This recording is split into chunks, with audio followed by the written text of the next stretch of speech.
The Unrest stop. I was driving across the country with my mom and sister. I was 16, my sister 20, and my mom in her 50s. It was late, but we were well rested and alert. Driving along an interstate, we needed gas and had to use the restroom, so we pulled into the only rest stop within about 200 miles. There was a van full of teenagers on a road trip and a small gray compact car, possibly a Honda Accord, parked at the pump in front of us. Two men, approximately 17, 20 years old, stood outside the Honda in hoodies, eerily still. The teenagers were to our left. The moment we arrived, an unsettling feeling enveloped us. Something was wrong. A deep, unsettling atmosphere lingered in the air, unlike any other rest stop we had encountered on our journey. We'd been on the road for days, passing numerous rest stops at night without feeling afraid until then.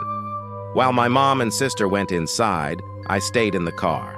My attention focused on the strange scene unfolding before us. I overheard the teenagers mentioning feeling creeped out and being unable to get the pump to work before hastily leaving. My gaze remained fixed on the small gray car and the two motionless men in front of it. They weren't talking, not on phones, just standing there like statues. No light illuminated their faces except for the dim overhead lights on the gas station awning. It was eerie, their stillness defying logic. As my sister and mom rushed back to the car, the two men slowly turned to look at us without moving or pivoting the rest of their bodies. It was then that we all saw the same chilling sight. Their eyes were as dark as pitch and utterly empty, devoid of any reflection or light, just an unfathomable void.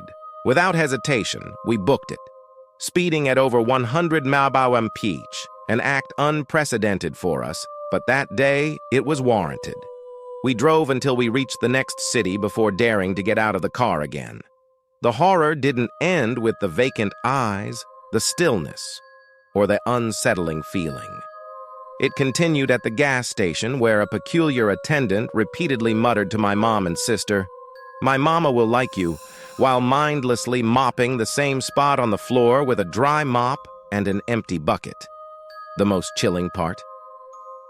We couldn't find the place on any map.